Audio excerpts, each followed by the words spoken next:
Vítajte v čaroslovníku. Ak by sa vás niekto opýtal, či existujú čarodejné slová, ako by znela vaša odpoveď? Samozrejme, že existujú. Kde vyhľadať také slová? I hneď sa to dozviete, začína sa čaroslovník.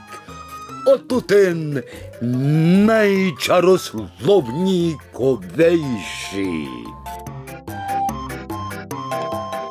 Dnes sa naučíme čaroslovné slovo hmla.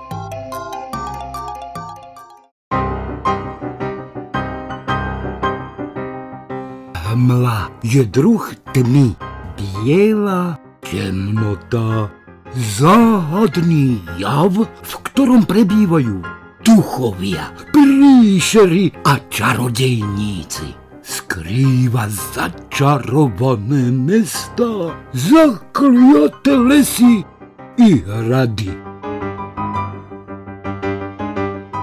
Aj ten najväčší obor sa v nej stáva neviditeľným.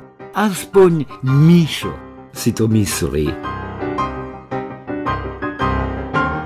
Dnes ráno vraj zhltla otcovo auto, vychutnala si maminu záhradku a dokonca aj trafiku, v ktorej si detko kupuje noviny.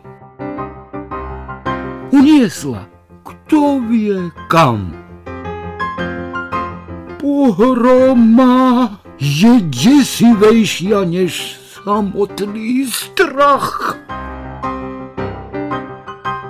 Detko sa však hmly nebojí. Hneď ako ju uvidel, rozvážne schmatol červený plášť. Ideme von! Čo ti je? Mišo vyľakane vystreštil oči. Neboj sa! Hmla je len oblak, ktorý zostúpil na zem. Prosím, keď je vonku chladno a vzduch je plný vlhkosti, kvapôčky vody sa spoja a vytvoria hmlu, čiže oblak. Ale detko Mišovi vysvetlil, že práve má jedinečnú príležitosť lietať medzi oblakmi ako superhrdina. Hurá! Mišo si okamžite nahodil červený plášť a začal uháňať hore dole po hmle.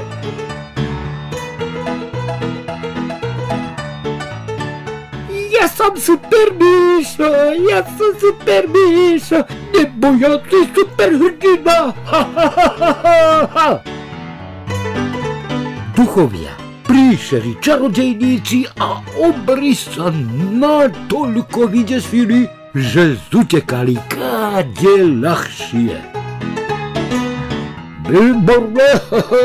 Výborné, teraz zaleď do trafiky a kúp mi dnešné noviny. Vedel som, že sa za tým skrýva ešte niečo. Usmial sa Mišo a hrdinsky zamieril do trafiky. Teraz, keď ste sa naučili nové čarodejné slovo, vyzývam vás na čarodejnícky súboj. Vedeli by ste odpovedať na nasledujúce čaroslovné otázky. Kedy sa objavuje hmla? Prečo je hmla biela. Je oblak a mla? Odpovede zašlite na čarodejný e-mail čaroslovník@gmail.com.